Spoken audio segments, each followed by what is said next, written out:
Digital exclusive లో మనం చూస్తున్నాం. విజయవాడ గుణదలలో మహిళ అనుమానాస్పద మృతి చెందినట్లు కూడా మనకు తెలుస్తుంది.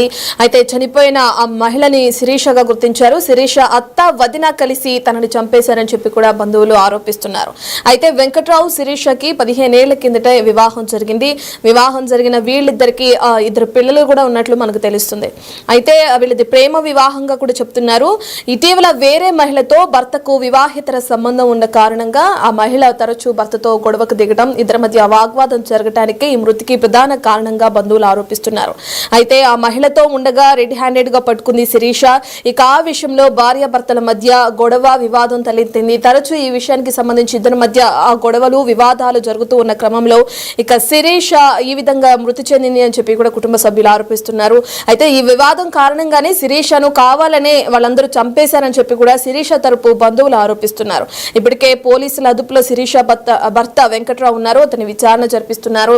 అయితే శిరీష తనంతటకు తానే ఈ వివాదాలతో మనశ్శాంతి లేక, లేదంటే తను డిప్రెషన్ కి గురై ఆత్మహత్య చేసుకుందా, లేదంటే భర్తే ఈ వివాదానికి సంబంధించి వేరే మహిళతో అక్రమ సంబంధం పెట్టుకుని శిరీషని అడ్డు తొలగించుకోవాలని ఏ విధంగా హతమార్చడానికి ప్లాన్ చేశాడనే విషయాలైతే పోలీసుల విచారణలో తెలియాల్సింది. ఇప్పటికే దీనికి సంబంధించి ఆ పోలీసుల విచారణ అనేది ముమ్మరం చేశారు. ప్రస్తుతం పోలీసుల అదుపులో వెంకట్రావు ఉన్నట్లు కూడా మనకు తెలుస్తుంది. అయితే ప్రస్తుతం శిరీష ఇద్దరు పిల్లలు అనాథలయ్యారనే చెప్పుకోవచ్చు. ఎందుకంటే ఒక పక్క భర్త అటు స్టేషన్ లో ఉన్నాడు, శిరీష మృతి చెందింది, ఇద్దరు పిల్లలు ఇప్పుడు ప్రస్తుతానికి అనాథలైపోయారు. సో పిల్లల స్టేట్మెంట్ కూడా పోలీసులు తీసుకునే అవకాశం కనిపిస్తుంది. ఎందుకంటే ఇప్పటికే పిల్లలు కూడా ఒకళ్ళు 9th క్లాస్ చదువుతున్నట్టు కూడా శిరీష బంధువులు చెప్తున్నారు. సో దీని ప్రకారం చూస్తే శిరీష పిల్లల స్టేట్మెంట్ కూడా పోలీసులు తీసుకునే అవకాశం కనిపిస్తుంది.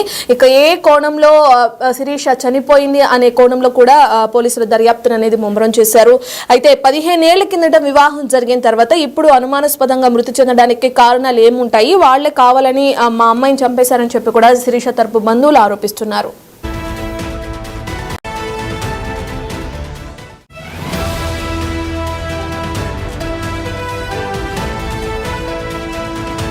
విజయవాడ గుణదలలో వివాహిత ఆత్మహత్య సంచలనం రేపిందని చెప్పొచ్చు. ఆవిడ ఒక స్కూల్లో టీచర్గా కూడా మనం గమనించవచ్చు. అయితే 2 పిల్లలు ఉన్నట్టుగా కూడా అర్థమవుతోంది. అసలు సూసైడ్కి గల కారణం ఏంటి, తన భర్త వల్లే సూసైడ్ చేసుకున్నారని కూడా బంధువులు చెప్తూ ఉన్నారు. అసలు ఏం జరిగిందని శిరీష వాళ్ళ చెల్లె ప్రస్తుతం అంతా ఉన్నారు.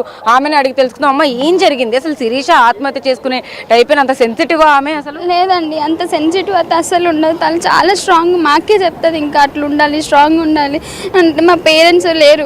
ఎంతమంది? మేము 3 మెంబర్స్. ముగ్గురు ఆడపిల్లలేనా? లేదు, అక్క, అన్నయ్య, నేను. అన్నయ్య చనిపోయారు, అక్క కూడా ఇప్పుడే చనిపోయారు. అయితే మా మమ్మీ చనిపోయినప్పుడు చెప్పింది నాకు ఈ లైఫ్ వద్దు అది ఇది అంటే, లేదు చిట్టి నువ్వు స్ట్రాంగ్ ఉండాలి, నువ్వు అట్లా ఉంటావు అది. ఆమె స్ట్రాంగ్గా నన్ను చాలా మోటివేట్ చేసేది. ఇప్పుడు ఆమె చనిపోయిందంటే అసలు నేను నమ్మాలని లేదు నాకు. ఆమె సూసైడ్ చేసుకునే టైం చేస్తుంటారు. శిరీష అసలు టీచర్ అంటే ఏ స్కూల్లో ఏ సబ్జెక్ట్ టీచ్ చేస్తూ ఉంటారు? స్కూల్ కిందనండి, ఎక్కువ నాకు తెలియదు అంత స్కూల్ గురించి. రీసెంట్గా మారారు. స్కూల్ గురించి స్కూల్ నేమ్ అయితే నాకు తెలియదు. బట్ మీ చిన్నపిల్లలకైతే చెప్తారు, ఎప్పుడు ఫోన్ చేసి మాట్లాడటము, చాలా యాక్టివ్, ప్రో యాక్టివ్ అని. నేను కొంచెం డల్గా ఉంటే తను చాలా చాలా యాక్టివ్ ఉంటుంది. ఎక్కడ ఉంటే ఆ మనుషులందరూ తన చుట్టే ఉంటారు. అంటే తన భర్త మీద కూడా కొన్ని ఆరోపణలు వినపడుతూ ఉన్నాయి. అతని వల్లనే సూసైడ్ చేసుకుంది శిరీష అని కూడా వినపడుతుంది. అసలు ఏం జరిగి ఉండొచ్చు? ఏంటి తెలీదండి, ఏమైందో తెలీదు. వాళ్ళు ఎప్పుడు గొడవ పడతారు, కొత్త ఏం కాదు. గురించి గొడవ పడుతూ ఉంటారు. జనరల్గా చిన్న చిన్న విషయాలకి గొడవ కాడడం, కొట్టడం, చేయడం అన్నీ చేస్తారు. పర్టికులర్ ఇది భార్య కానీ ఎక్కువ ఉండే టార్చర్ ఆమె ఏంటంటే, మా పేరెంట్స్ లేరు కాబట్టి తను ఇంకా స్ట్రెస్ తీసుకోవడము, ఎవరికి చెప్పకపోవడము. నాకు ఫోన్ చేసి చెప్పేది, బాబు ఇట్లా కొడుతున్నా, మాట్లాడేవారు, ఫోన్ చేసి చెప్పేది, బాబు కొట్టాడు, అన్ని కమ్మిలిపోయి ఉండేవి కదా, చూపించేది బాబు కొట్టాడు ఇట్లా, నేను చచ్చిపోతా అది ఇది అని. కొన్నిసార్లు అంది నాతో కొట్టేవాళ్ళంట. అసలు అంటే ఇంట్లో గొడవలు అంత కొట్టే అంత రేంజ్ లో గొడవలు చిన్న చిన్న గొడవలు అండి, చాలా సిల్లీ గొడవలు చేయలేస్తుంది. ఏమన్నంటే చేయలేస్తుంది చిన్న విషయాలకి. ఆయన ఏం చేస్తారు? మా బావ లారీ డ్రైవర్ ఒకప్పుడు, ఇప్పుడు ఆటో నడుపుతున్నారు. చిన్న చిన్న గొడవ లేదు, పెద్ద గొడవలను కూడా కాదు, చిన్నగా స్టార్ట్ అయ్యేది పెద్దగా చేసుకోవడము, కొట్టడము చాలా. అర్థమవుతుంది, మనం చూడొచ్చు పూర్తిగా అంటే శోకసంద్రంలో మునిగిపోయింది. ఇక్కడ తన ఫ్యామిలీ, తన సిస్టర్ ఎంత బాధగా మాట్లాడుతున్నారో మనకు అర్థం చేసుకోవచ్చు. అయితే తన అత్త అంటే ఆవిడ అత్త కూడా ఇంట్లోనే ఉండేవాళ్ళ, జాయింట్ ఫ్యామిలీ, అత్త వల్ల ఏమైనా ఇబ్బంది పడేవాళ్ళ? లేదండి, అత్త సపరేట్ ఉంటారు, కాకపోతే పేరుకి సపరేట్, బట్ వాళ్ళంతా కలిసే ఉంటారు. టిఫిన్స్ అవన్నీ ఇంట్లోనే తింటారు. ఉంటుంది టార్చర్ అనేది ఉంటుంది, చిన్న విషయానికి మాతో మాట్లాడొద్దని, మమ్మల్ని కలవద్దని అని. పుట్టింటి వాళ్ళతో మాట్లాడొద్దని అత్త టార్చర్, మాట్లాడొద్దు, ఎవరితో మాట్లాడొద్దు, నీకంటూ రిలేటివ్స్ ఎవరు ఉండొద్దు, ఏమన్నా ఉంటే మేమే ఉండాలి అని అలా టైప్ మాట్లాడతారండి వాళ్ళు. మాతో మాట్లాడదంటే మేము కట్ చేసాము, మాట్లాడకుండా చాలా రోజులు ఆపేసాం.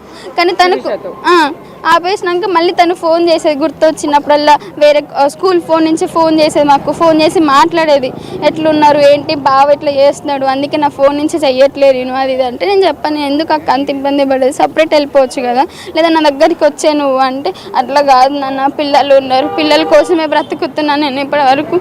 మమ్మీ కూడా అట్లనే చేసుకుంది, మమ్మీ కూడా అట్లనే ఉంది, మనకి నాన్న లోటు లేకుండా చూసుకుంది, నేను అట్లా చూసుకోవాలి కదా అని చెప్పి చాలా చాలా చెప్పేది. నేను తిట్టేదాన్ని, అసలు మాట్లాడిపోయేది తనకి. ఎప్పుడు నువ్వు ఎప్పుడు బావ అంటావు, మళ్ళీ బావతో ఏడుస్తావు అది ఇది అని చెప్పేసి చాలా గొడవలేదు మా ఇద్దరికి, మేము మాట్లాడిపోయే వాళ్ళం. తన శిరీష పిల్లలు ఎంత ఏజ్ ఉంటారు? వాళ్ళు ఏం చదువుకుంటున్నారు? పెద్ద అబ్బాయి 14 years, ఇప్పుడు 9th అయిపోతుంది, అండ్ చిన్న అబ్బాయి 9 years, వాడు 5th class చదువుతున్నారు. పిల్లలకి తెలుసా అసలు అమ్మ ఇలా చనిపోయింది అని చెప్పి? చిన్న బాబాయ్ చూసాడు, ఫస్ట్ హ్యాంగ్ చేసుకున్నప్పుడు చిన్న బాబాయ్ చూసాడంట. నాకు పెద్ద బాబు చూసాక నాకు కాల్ చేశాడు, పెద్ద బాబు మమ్మీ అని ఏడుస్తుంటే నేను మా సిస్టర్ అనుకున్నాను, నేను వాయిస్ అంటే నేను మా సిస్టర్తో మాట్లాడట్లేదు కొన్ని డేస్ నుంచి, మా పర్సనల్ ఇష్యూ వల్ల. సర్లే జనరల్ చిన్నప్పటి నుంచి మేము ఇంత కొట్టుకుంటాము, మాట్లాడుకుంటాము. సడన్గా కాల్ వస్తే నేను షాక్ అయ్యాము, మాట్లాడుతుంది కదా నాతో అని. ఫోన్ చేయగానే మమ్మీ ఏడుస్తుంటే కట్ అయిపోయింది. మా మమ్మీ గుర్తొచ్చిందేమో అని చెప్పేసి నేను కాల్ చేసి అడిగాను, నేను అసలు ఏమైందన్నా ఏంటి అది ఇది అంటే, మమ్మీ చచ్చిపోయింది, మమ్మీ హ్యాంగ్ చేసుకుంది అది ఇది అని చెప్పి చెప్పారు. ఇంకా నాకు ఏం అర్థం కాలేదు. నేను హైదరాబాద్లో ఉంటా, హైదరాబాద్ నుంచి నేను మార్నింగ్ 5 o'clock స్టార్ట్ అయ్యాను ఇక్కడికి. తెలీదు ఇంకా అసలు ఎందుకు చనిపోయిందని. చాలా స్ట్రాంగ్ పర్సన్ ఆమె, అలా చనిపోయే రీజన్స్ కూడా ఏం లేవు కదా. అంత కొట్టినప్పుడు కూడా అసలు ఆమె జనరల్గా పోలీస్ స్టేషన్ కూడా వెళ్ళలేదు, ఎందుకు అయిందో అసలు ఏంటో తెలీదు మాకు కూడా. సో ఈ పరిస్థితి మొత్తం మీద ఏదైతే శిరీష ఆత్మహత్య వెనకాలైతే కనుక ఏదైతే స్టోరీ దాగి ఉందో, ఆమె హస్బెండ్ కూడా ఇప్పుడు పోలీస్ కస్టడీలో ఉన్నారు. అక్కడ మాచవరం పోలీస్ స్టేషన్లో అయితే కనుక దీని గురించి దర్యాప్తు కొనసాగుతూ ఉంది. ఇటువైపు అత్త కూడా సైలెంట్గా ఉండడం కానీ, ఇటువైపు ఈమె శిరీష తరపు బంధువులు కూడా ఎన్నో అనుమానాలు వ్యక్తం చేస్తూ ఉన్నారు. ఇటు హస్బెండ్ వల్ల, అత్త వల్లనే ఖచ్చితంగా ఆమె సూసైడ్ చేసుకుందన్న అనుమానాలు కూడా ఖచ్చితంగా తలెత్తుతున్నాయి. కాబట్టి దీనికి సంబంధించి కూడా మరింత దర్యాప్తు చేసి అసలు ఏం జరిగి ఉండొచ్చు అనేది కూడా పోలీసులు ఇంకా దీని మీద ఇన్వెస్టిగేషన్ అయితే కొనసాగిస్తూ ఉన్నారు. వీడియో జర్నలిస్ట్ సాహిత్య బిగ్ టీవీ విజయవాడ.